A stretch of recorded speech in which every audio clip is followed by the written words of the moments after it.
What's up, everyone, and welcome to another episode of the Fantasy Mafia Podcast, NBA edition. My name is Jordan Jaika, aka Dr. Fantasy, and I am here with my co host, the Fantasy Caveman. We are in the middle of our NBA mini series where we are breaking down each and every team's 2019-2020 season and then previewing their upcoming off season. So today we are in the middle of playoff teams, so we're going to be talking about the Portland Trail Blazers, who had a pretty exciting run, even though they didn't make it out of the first round. They had to fight their way to play the Grizzlies in the play-in game, ended up being the 8th seed, getting the honor to face the Los Angeles Lakers. They were 35 and 39 on the year. Terry Stotts was in his 8th season as head coach. They won game one against the Lakers. A lot of people were very excited, thought they were going to make a nice big run. But at the end of the day, they ended up losing the next four, and it was a 5-game series. I will go through their points leaders for the season here and their other category leaders. Damian Lillard obviously led the way in points with 30 per game. CJ McCollum second with 22.2. We have Nurkic at 17.6. Hassan Whiteside at 15.5. Carmelo came on and was actually pretty good in the playoffs too. And in the bubble, he averaged 15.4 points. Rebound leaders, Hassan Whiteside at 13.5. Nurkic had 10.3. Carmelo and Carmelo had 6.3. Zach Collins had 5.3. Assist leader also Damian Lillard at 8. CJ McCollum behind him at 4.4, and Nurkic actually had 4 assists himself.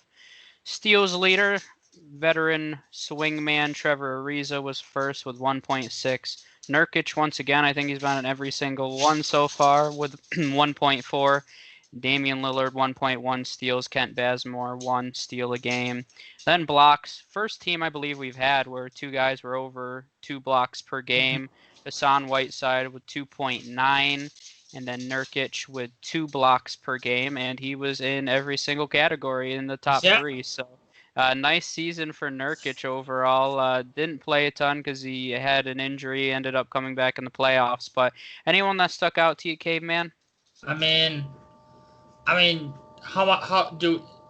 else is, Damian Lillard, what else is there really to say about Damian Lillard? He kind of, once again, proved why he's one of the premier point guards in the league. And I would say, and I know this is a disagreement me and you have, but I have him as the second best point guard in the league. I'm still putting Steph ahead of him. I know you're one of those people that think Damian Lillard is the best point guard in the league, but I'm not counting out Curry. You know, I'm interested to see him back at full strength next year with Golden State. You don't count James Harden as a point guard? James Harden's not a point guard. Let's be real. Like I said, he averaged 30 points and 8 assists. He was on an All NBA second team, obviously. I mean, he just does everything you want out of a point guard, and then he can shoot. Just to throw the cherry on top of all of it. But then I mean, you mentioned that he had a really good bubble, but I liked me some Carmelo Anthony. I think I mean, not to say, oh, this is a comeback story, or he came from nowhere. Like, this is a guy that's like among the all-time leaders in scoring. Like, he's a future Hall of Famer. And he is. I think just scoring alone should get his scoring ability should get him into the Hall of Fame. But I only say it's impressive because you look at where he was at this point last year. Like, nobody wanted him. He couldn't find a job in the NBA to save his life, and he credits the Blazers for giving him a chance. And you look at where Carmelo is at this point in his career, like, the Blazers is a perfect fit for him to kind of do his thing and not be asked to do a ton. But I mean, I think he's had 16 points, 6 rebounds, 2 assists. He's kind of like an old school scorer, like when mid range jump shots were a thing. Like Carmelo Anthony might be one of the best mid range jump shooters that I've ever seen. It's just he it's a I like watching him play, and kind of his game doesn't really fit in today's NBA because a lot of the analytics say that the mid range jump shot is like the worst shot you can take. But I was just really happy with that Carmelo has found a home, and I know we'll talk about this coming up when we talk about the free agents. But I'm really hoping that he's back with them next year. Yeah, and you mentioned Damian Lillard. He's definitely in that conversation for one of the top few point guards, especially after this season that he had. I think people finally gave him a lot of the respect that he's deserved over the past few years, but he's cemented himself as one of the elite point guards in the league. I'll mention a guy that was impressive to me was Hassan Whiteside. He's been a guy that's kind of he hasn't done much throughout his career. He's always been a big man that's solid defensively, and we always say, "Oh man, he should be better than he is." But I mean, I mentioned Nurkic on all these all the leaderboards. I mean, he only played 8 games, so it's a semi joke that he was on all of those. He probably would have still found himself high on all those lists because I think he's a talented big man, but with Nurkic out a majority of the season, Hassan Whiteside, 15 and a half rebounds, or at 15 and a half points, 13 and a half rebounds, almost 3 blocks a game. I mean, he was impressive. And I know in a few of the fantasy leagues I played in, I had him, and he was a solid contributor all season long. But I think he's really cemented himself as a guy that should be starting at the 5 for a team, where maybe before the season he was seen as more of just depth for a team. So he proved that he can play key minutes and be a consistent contributor. So I'm interested to see what kind of contract he commands in free agency, and we'll talk about that in a few minutes. But I think that he at least proved that he deserves a decent sized contract and should have a role on an NBA team, if not as a starter. So let's go over and recap their depth chart right now. A lot of it names we've already talked about. Damian Lillard at the 1, Anthony Simmons behind him. At the 2, we have C.J. McCollum, Gary Trent. Anthony Simmons also played some minutes there. At the 3, Trevor Ariza started some games. Rodney Hood behind him. At the 4, we have Carmelo. That's where he was playing primarily. Zach Collins listed as the number 2 there. And then at the 5, they have Hassan Whiteside listed as the starting center with Nurkic directly behind him. What do you make of this? And we'll kind of transition it a little bit into their. Actually, I'll just mention it now and then let you give your thoughts. But they do have a few free agents that they're going to be dealing with this offseason as well. Rodney Hood has a player option. And then you also have Hassan Whiteside, who's a free agent. He was making $27 million last year, by the way. Hassan Whiteside, huge deal for him. He's 31 years old now, which I thought was interesting. Didn't realize he was in his 30s now. But Carmelo Anthony will be a free agent. Then a few smaller names. Nasir Little, who was a pick a few years back now. He is still only 20 years old, but he also has a team option for $2 million. So if they like his upside, that might be a name that they hang on to. You have then a bunch of other names that Caveman will yell at me if I don't mention. Caleb Swanigan, Wayne Gabriel, Jalen Adams. Swanigan. Swanigan. You don't like Swanigan? That's weird, man. Same thing. Jalen Adams, Moses Brown, Jalen Horde. So what do you think of this? Any notes on the depth chart? And then who do you think they need to retain this offseason? Yeah, and I didn't mention it. Their plus-minus leader was Hassan Whiteside at plus 1.7. So, there you go. There we go. Looking at it, and I already mentioned it briefly. I think they need to bring back Carmelo. I can't imagine he's gonna command a salary much more than the veterans minimum at this point. Although it kind of find it funny that I was as I was doing my preparation for this. Apparently, the Knicks are interested in a Carmelo reunion. Yeah, I saw that. God, there's there's no way Melo wants to go back to New York. But he said Carmelo came out and said after the season that he wants to play next season and he wants it to be in Portland. So I think as long as the Blazers want him back, they could probably get him for a deal that's really not going to affect their salary cap much at all. So I think and then Hassan, they I think they should try to retain Hassan Whiteside, but I think with how they're currently constructed, I don't know if they're going to be able to afford to keep Hassan Whiteside. So, and then those are pretty much the only, like Rodney Hood. Don't really care either way if he picks up his option or not. But yeah, those are pretty much everybody else. Like you said, is kind of like not really like no names that really don't really move the needle one way or another. So, I mean, I would like to see him resign Whiteside, but I don't think it's going to happen because of the money he's going to command.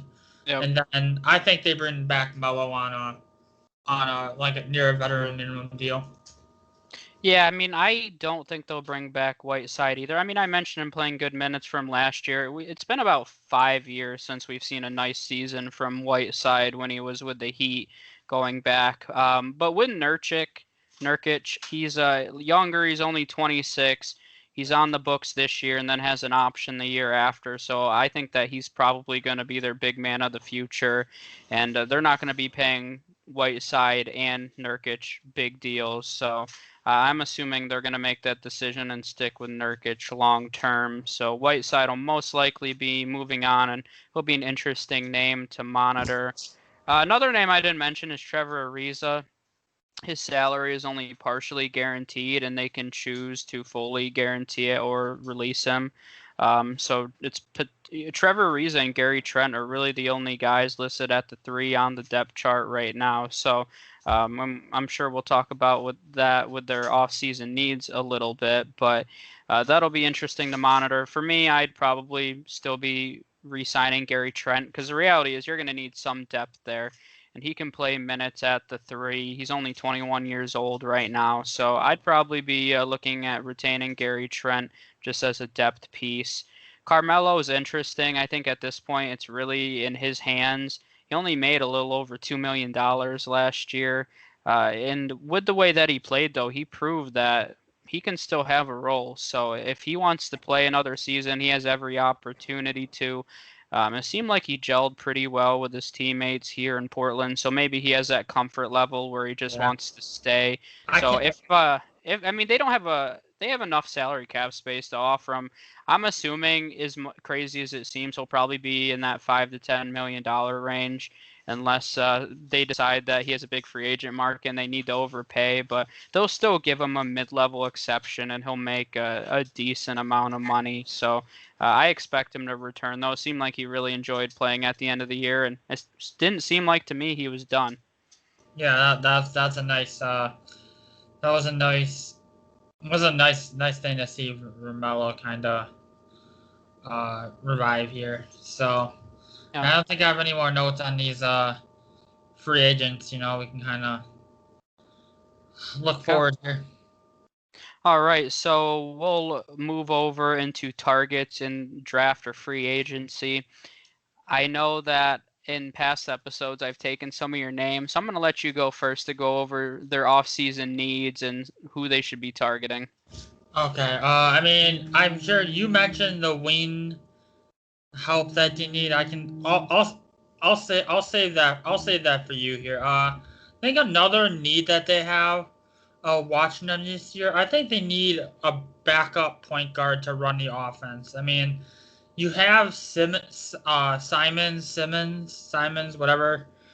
I keep forgetting if it's Simmons or Simons, but uh, watching him, he's more of like a scoring combo-ish guard. He's not. He's kind of like a lesser version of CJ McCollum, basically. him and CJ McCollum are very similar. CJ McCollum is just 20 times more talented. So I think that just to kind of take some pressure off Damian, because you look at it when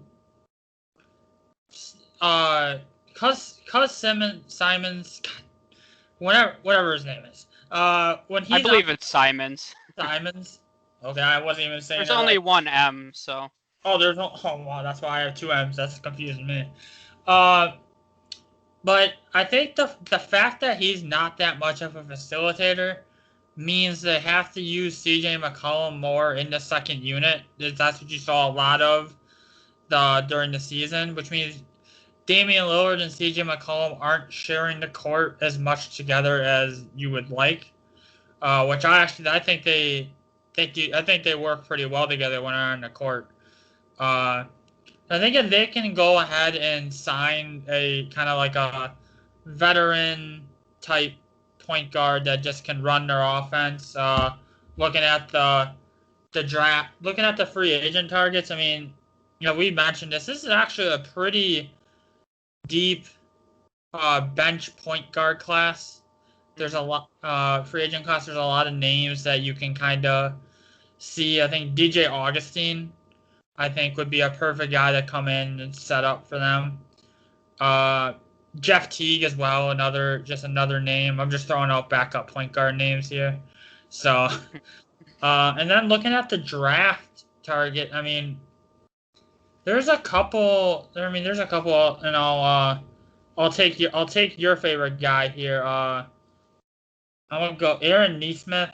I'll let you talk about more how they need to win, but that just opens up the floor for CJ and Dame. So, what are you thinking here? What do you I know you definitely think they need some wing help too? Yeah, I mean, I agree with the backup point guard for sure. That was, if I had to list their needs, I personally have that third. I think number one is a wing, more specifically, a wing that can play some defense. And that's one thing we really haven't talked about with this team. They were one of the worst defensive teams in all of the Western Conference this year.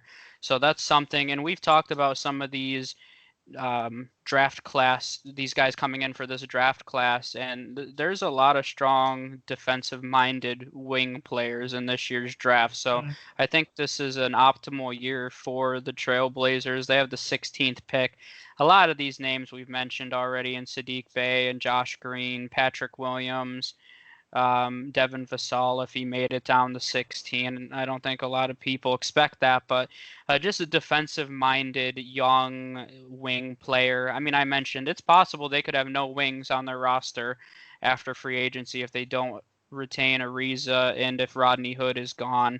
I mean, I think with Trevor Ariza, he's worth bringing back just as a veteran presence. I mean, you got to have a guy that plays tough minutes like Trevor Ariza. So, but it'd be a smart idea to bring in a guy behind him or a guy that can start on day one that's a little more defensive minded, or maybe they're thinking swing Carmelo to the three. I guess it doesn't really matter. I don't know. I mean, Melo looked pretty nice at the four for them last season. I think Yeah. that you're not gonna.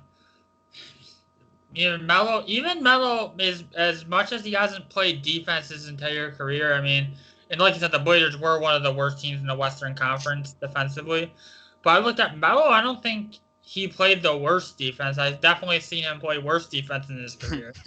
So I don't think he was. He's I not think known for his defense. not known for his defense, but he did okay.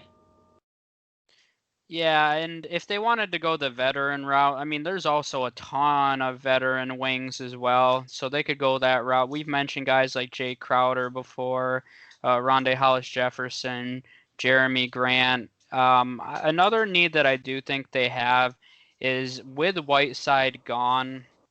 Nurkic does have a little bit of an injury history, but I mean, you just need some depth there too. So, Yeah, I yeah. mean, if they could bring in a guy like, I mean, Marc Gasol is probably not a great fit. He's just the first one that came to my mind because I know he's a free agent. I don't think that you would want to pair him up, but I know Marcus Morris is a free agent. He could play the three or the four. He's kind of Ibaka? that comp. a combo. I mean, Ibaka would be solid if they could afford him, but I don't know if they necessarily need to be looking at a high-end starting caliber player like Ibaka, but definitely just some depth behind. You already mentioned. I think they need big man depth.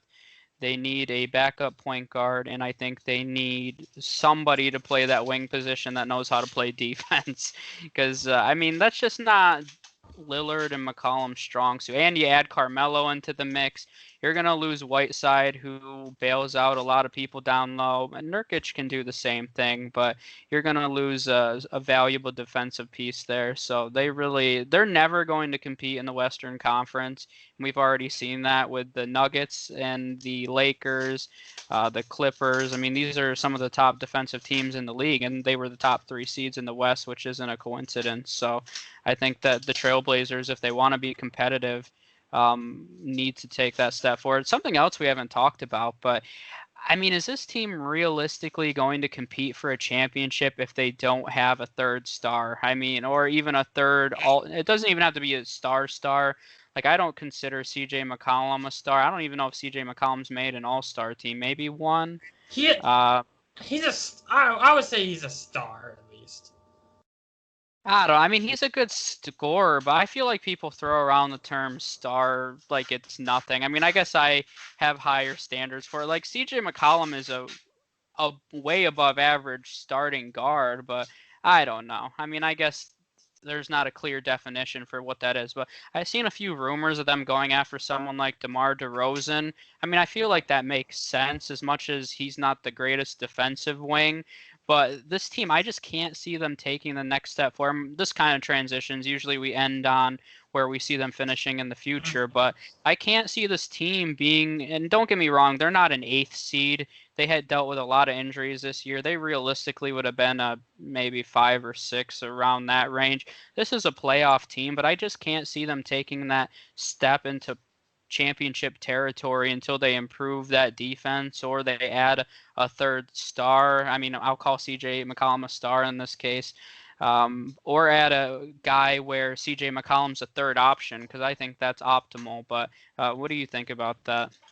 Yeah, I definitely think if they want to take the next step, I mean, they got a bona fide superstar in Damian Lillard at the helm. So, well, it's a good start, but look at CJ McCollum as a second option. I mean, I'm kind of iffy about it. They need a third, even if it's a third guy the level of CJ McCollum. Mm-hmm. Then we're maybe talking something, you know. DeMar DeRozan's a very interesting name that you bring up here. I mean, he's not that I mean, he's not bad defensively. He's just, you know, he's all right. He's a better defender than James Harden, that's for sure. But Is that our standard now? Are you that's our better than standard. James Do they play Harden? better defense than James Harden? But I mean, if you put DeMar DeRozan on this Blazers team, I mean, they could. I think definitely think they could hang with. God, I think you that would be a good fit. Another thing we haven't really talked about, and I don't think there's any really possibility of it, but Terry Stotts has been at the helm for a while now. Mm-hmm. I don't remember the only other team I remember Terry Stotts coaching is the Bucks, and that was like 40 years ago or something. 40 Uh, years. Wow, but he's old. at what point, in your opinion, do they decide to look in another direction? Because After this season. you think they give him this season? Yeah, I mean, I think this is similar to Nate McMillan with the Pacers, and they just got rid of him.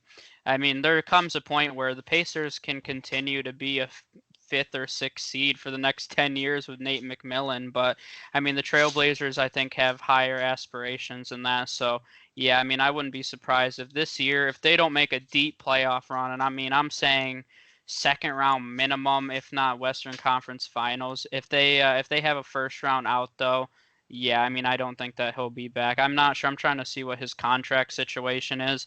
Sometimes that makes it easier to move on from a guy, but just from a organizational standpoint, they have him signed through the 21-22 season. So that'll be this 2 more years. So I mean, I would still be surprised. I don't know obviously the details of it, but if they have an early exit, don't make the playoffs somehow, then I would think you move on now. Yeah, I mean, and as far as where they can, if this team stays generally as they are, which I expect is what's gonna happen, they're gonna be. I mean, assuming they're healthy and all their guys are playing together next season, I think you're seeing a team that's gonna end up being that 5 or 6 seed that you mentioned. I mean, they're Damian Lillard and CJ are a good regular season pairing. I'll say that. I mean, I think that's where we're at. They're good enough in the regular season to rack up a lot of wins, but they're just not talented enough all around to hang with the Lakers or even even Denver. I mean, even Denver or is Even probably better. Denver. Even Denver's probably better than them, but they just don't have the fire. I think that's what it comes down to. They don't have enough firepower and punch outside Damian and CJ for that matter to really be competitive with those other teams. Yep. Yeah, I would agree with that. And like I said, I still think the biggest focus needs to be on their defense heading into next year. I mean, we saw it this year with the success of the strong defensive teams. So that's an area that I expect them to improve on, whether it's through the draft or free agency, or if they decide to add that third star. But I agree in general. I don't see them making a lot of big moves. So if we're kind of assuming they make some smaller moves, get some veteran role players, a backup guard, some depth at the big man. Maybe they just roll with Trevor Ariza and a younger guy behind him. I mean, they're just going to be kind of in a similar situation as this year. So I still a playoff team. But any other notes you want to make before I wrap it up here? Uh, nope. We'll have to. They're gonna be an interesting team. Interesting team to watch for sure with how they with what kind of pieces they try to bring in here. Yeah. All right. So I think that's all we have for the Blazers here.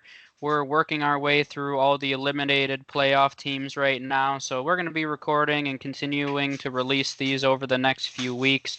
We appreciate all the support in watching them. We've gotten some comments on YouTube. Feel free to drop your comments below. Make sure you subscribe to our YouTube channel. We also put all the audio on Anchor, which distributes it to Spotify, Anchor. Gosh, I can't speak now. Anchor distributes to Spotify, Apple, and Google Podcasts, so you can check us out wherever you listen to podcasts. You can also check us out on Facebook, The Fantasy Mafia. Our Facebook group is the Fantasy Hotspot, which is just a forum for everybody to talk sports. So make sure you go in there and talk about the NBA playoffs. But I think that's all that I have. So we appreciate you guys listening or watching, and we'll see you next time. Yep.